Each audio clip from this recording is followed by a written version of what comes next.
निमित्त हुनुहुन्छ सन्तोष कुमार तामाङज्यूलाई हार्दिक अनुरोध गर्न चाहन्छु। यतिखेर सन्तोष कुमार तामाङ।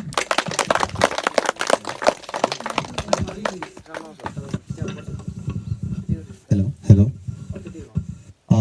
धन्यवाद कार्यक्रम सञ्चालक ज्यू, मङ्गोल नेसनल अर्गनाइजेसन नुवाकोट जिल्ला सभाका अध्यक्ष प्रतीक्षा वैभवज्यू, मङ्गोल नेसनल अर्गनाइजेसन धादिङ जिल्ला सभाले आयोजना गरेको मङ्गोल प्रशिक्षण तथा सभा गठन कार्यक्रम सभाका सभाध्यक्ष सुखबहादुर तामाङज्यू, यस प्रशिक्षण कार्यक्रमका प्रमुख अतिथि केन्द्रदेखि पाल्नुभएका मङ्गोल नेसनल अर्गनाइजेसन सर्वोच्च सभाका केन्द्रीय सदस्य युवा नेता कार्यालय सचिव रेन्सेन तामाङज्यू, विशेष अतिथिको आसन ग्रहण गरिराख्नुभएका मङ्गोल नेसनल अर्गनाइजेसन केन्द्रीय सभाका सदस्य काशीमा तामाङज्यू, विशेष अतिथिको आसन ग्रहण गरिराख्नुभएका मङ्गोल नेसनल अर्गनाइजेसन बागमती प्रदेश सभाका प्रचार सचिव शालिग्राम थापा मगरज्यू र ड्यासमा अतिथिको आसन ग्रहण गरिराख्नुभएका सम्पूर्ण अतिथिगणहरू र आजको यो मङ्गोल प्रशिक्षण तथा सभा गठन कार्यक्रमलाई भव्य र सभ्य रूपमा तपाईँहरू यहाँ उपस्थित हुनुभएका सम्पूर्ण आदरणीय आमा बुवा दाजुभाइ तथा दिदीबहिनीहरूमा म सन्तोष कुमार तामाङको तर्फबाट र मङ्गोल नेसनल अर्गनाइजेसन धादिङ जिल्ला सभाको तर्फबाट तपाईँहरू सम्पूर्णलाई मङ्गोल मायाले भरेको क्रान्तिकारी मङ्गोल सेलु टक्राउन चाहन्छु। स्वीकार्नुहोस्। जय मङ्गोल। आज म तपाईँहरूलाई माटोको विषयमा, यो भूमिको विषयमा म तपाईँहरूलाई केही कुराहरू जानकारी गराउन चाहन्छु। भूमि भयो भने हेलो ठिक छ है, म यतिकै बोल्छु ल। म यो भूमिको विषयमा म तपाईँहरूलाई केही कुराहरू प्रस्ताउन चाहन्छु। ठिकै छ, अब यो छोडिदिनुहोस् हजुर, यसले चाहिँ समय खान्छ, छोडिदिनुहोस् हजुर, यसमै बोल्नुपर्छ भन्ने छैन ल है। तपाईँ हामीलाई यो अवस्थामा, यो स्थितिमा कसले पुर्यायो? आज तपाईँहरूले प्रष्टै रूपमा हाम्रो आजको प्रमुख अतिथिजीले चाहिँ भन्नुहुनेछ र प्रस्ताउनुहुनेछ। यो नेपालमा रहेको जति पनि जमिन छ, 2019 सालमा हिन्दू राज्य घोषणा गर्यो नेपालमा। 2020 सालमा बाहुन क्षेत्रीहरूलाई नागरिकता दिने काम भयो। नागरिकता भइसकेपछि नागरिकता भएको व्यक्तिको नाममा यति रोपनी जग्गा, यति बिका जग्गा भन्ने कुरा आयो। 2021 सालमा भूमि सुधार ऐन लागू गर्यो। भूमि सुधार ऐन लागू गर्यो 2021 सालमा। कसको पालोमा भन्दाखेरि राजा महेन्द्रको पालोमा। मैले तपाईँलाई भन्न खोजेको, हामीसँग कति जमिन छ, हाम्रो जमिन कसले लुट्यो, कुन बेला लुट्यो भनेर हजुरहरूलाई भन्न खोजेको बुझ्न जरुरी छ। 2021 सालमा भूमि सुधार ऐन लागू गरेर राजा महेन्द्रले 60% मलिलो माटो, जति पनि ठुलो ठुलो सहरमा सम्म ठाउँ मलिलो माटोहरू 2021 सालमा राजा महेन्द्रले बाहुन र छेत्रीको नाममा गराइदियो। 60% मलिलो जमिन। तपाईँ काठमाडौँको सम्म ठाउँमा, पोखराको सम्म ठाउँमा, चितवनको, कञ्चनपुरको, धादिङको, नुवाकोटको, रसुवाको सम्म ठाउँ जति पनि छ, त्यो 60% मलिलो माटो बाहुन र छेत्रीको नाममा गराइदियो। अब जमिन कति प्रतिशत बाँकी रह्यो? सहीमा 60% जमिन गइसकेपछि अब 40% मात्रै जमिन बाँकी रह्यो। 30% जमिन भनेको तपाईँहरूले देखिराख्नु भएको छ, एउटा उखान छ, हरियो वन नेपालको धन भनी। यो उखान टुक्का छ, तपाईँले देख्न सक्नुहुन्छ वरिपरि हरियो वन जङ्गल छ। 30% नेपालको जमिन हरियो वन जङ्गलले ढाकेको छ। 90% हामी आँखा चिम्से नाक थेप्से मङ्गोलहरूको हातमा छैन। तपाईँ हामीले जमिन बिना न त हामीले प्लेन बनाउन सक्छ, न त हामीले हेलिकप्टर बनाउन सक्छ, यस्तो क्यामेराहरू बनाउन सक्दैन। किनभने जमिन भयो भने जमिनबाट पानीबाट पनि पानी पनि त्यहीँबाट जमिनबाटै निस्किन्छ। जडीबुटीहरू, हरियो वनजङ्गलहरू, जति पनि पेट्रोल, ग्यास, डिजेल, सुनखानी, तामा खानी फलामहरू कहाँबाट निस्किन्छ भन्दाखेरि तपाईँको जमिनबाट निस्किन्छ। 90% जमिन कसको हातमा छ? बाहुन र छेत्रीको हातमा छ। जमिन बिना त हामीले जतिसुकै पढे पनि, हामीसँग जति दिमागवाला भए पनि जतिसुकै पैसा हामीसँग भए पनि वी कान डु एनिथिङ, हामीले केही पनि गर्न सक्दैनौँ। मङ्गोल नेसनल अर्गनाइजेसनले यो भूमिलाई खोजिरहेको छ। यो भूमि हामीले प्राप्त गर्न सक्यो भने हामीले केही गर्न सकिन्छ। र अब 10% जमिन बाँकी रह्यो। 10% जमिनमा पनि तपाईँले देखिराख्नु भएको छ। हामी आउँदाखेरि अघि हामीले हिमालको दृश्यहरू भनौँ न हेर्दै फोटो खिच्दै हामी खुसी हुँदै हजुरलाई भेट्ने भनेर आयौँ। त वरिपरि छ 10%मा 3% जमिन भनेको हिउँ र चट्टानले ढाकेको छ। अब कति प्रतिशत जमिन बाँकी रह्यो?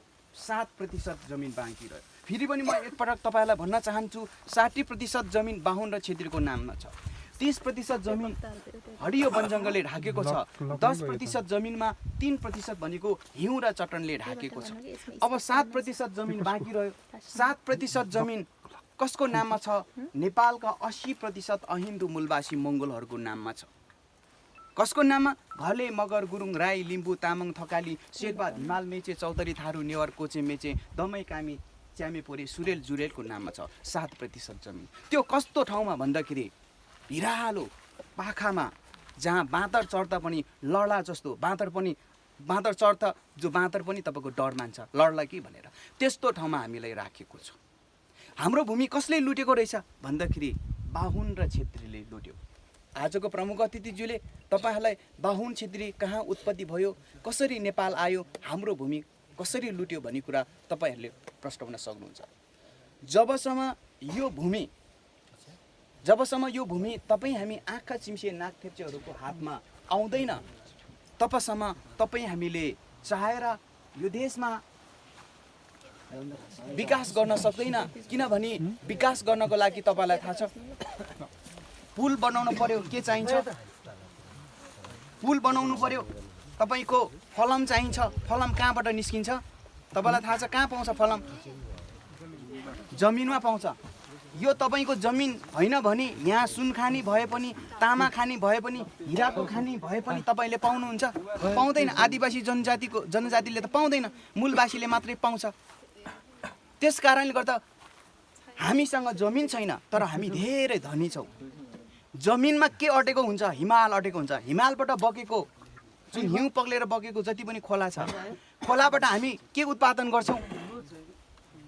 बिजुली उत्पादन गर्छौँ, होइन? बिजुली उत्पादन गर्न सक्छौँ नि त। बिजुलीले हामीले के गर्छौँ? बिजुली बिना त यो चल्दैन, यो पनि चल्दैन, यो पनि चल्दैन, हाम्रो मोबाइलहरू पनि चल्दैन, कुनै पनि कम्पनी बन्दैन। तर मैले तपाईँलाई भन्न खोजेको, नेपाल भनेको जल स्रोतको दोस्रो धनी देश हो, पानीको दोस्रो धनी देश हो। सिङ्गापुरबाट आउनुभएको दाइ आजको विशेष अतिथि हुनुहुन्छ धर्मराज सेन्दनज्यू, मङ्गोल नेसनल अर्गनाइजेसन धादिङ जिल्ला सभाको अध्यक्ष। उहाँ सिङ्गापुरमा झन्डै 27 वर्ष जति उहाँले त्यहाँ सिङ्गापुरमा सर्भिस गर्नुभयो। सिङ्गापुरबाट आउँदाखेरि उहाँले मलाई के भन्नुभयो भन्दाखेरि, भाइ सिङ्गापुरमा त पानी कहाँबाट आउँछ भन्दाखेरि तपाईँको मलेसियाबाट आउँछ अरे सिङ्गापुरमा पानी। मैले भन्न खोजेको, यदि तपाईँ हामी यो देशको मालिक भइदिएको भए, त्यो अधिकार हामीले पाएको भए, आज हाम्रो देशमा बगिरहेको खोलाको पानीहरू हाम्रै जापानी चाइनिज कोरियनले पिउँदाखेरि महिनामा अरबौँ डलर पैसा नेपालमा आउँथ्यो। तर त्यो अरबौँ डलर पैसा कसले लगिरहेको छ? बाहुन र छेत्रीले लगिरहेको छ। किन भन्दाखेरि म अन्तिममा एउटै मात्रै कुरा भन्न चाहन्छु, समय धेरै छैन। बाहुन छेत्रीहरू भागेर आउँदाखेरि कुरा पनि सुनिदिनु होला तपाईँहरूले, मैले के बोलिरहेको छु, होइन? तपाईँहरू अतिथिहरू आउनुहुन्छ, बिस्तारै कुरा गर्नुहोस् है।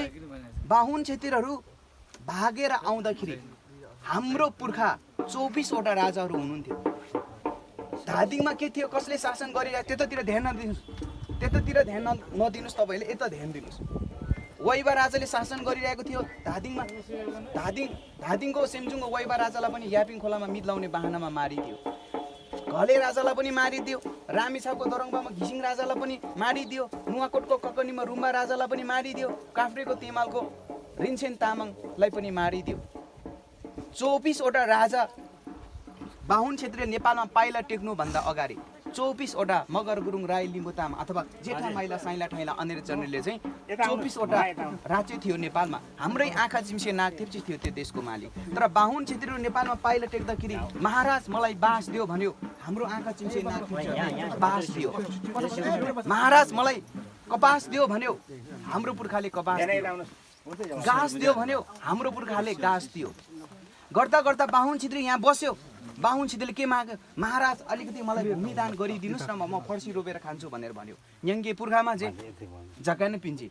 हाम्रो पुर्खाले भूमिदान पनि दियो होइन।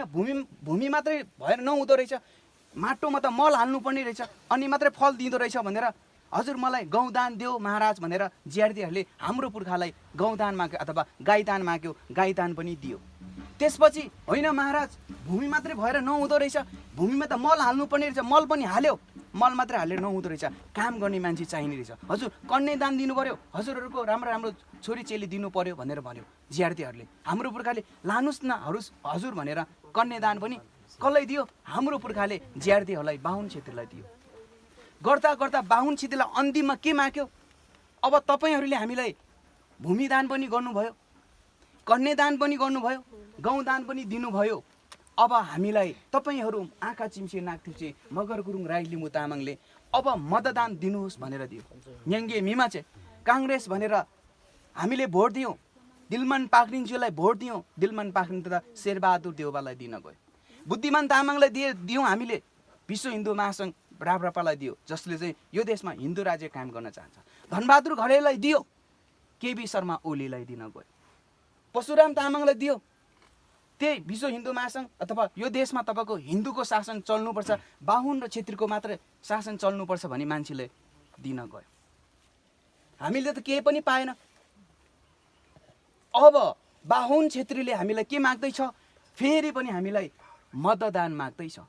तपाईँ हामीले मतदान दिनु भनेको यो जल जमिन खेतबारी मेरो लाला बाला तपाईँहरूले लानुहोस्, मार्न चाहनुहुन्छ मार्नुहोस्, मेरो भाषा धर्म संस्कार संस्कृति म बेच्न जलाउन तपाईँलाई दिनेछु, म तयार छु भनेर तपाईँ हामीले जनजाति आदिवासी स्वीकारेको काङ्ग्रेस एमाले माओवादी राप्रपालाई भोट दिइरहेछ। यो अन्तिममा काङ्ग्रेस एमाले माओवादी राप्रपा यो आदित्यादी पार्टीहरू नारा झन्डा पार्टी मात्रै फरक हो, उनीहरूको उद्देश्य एउटै हो।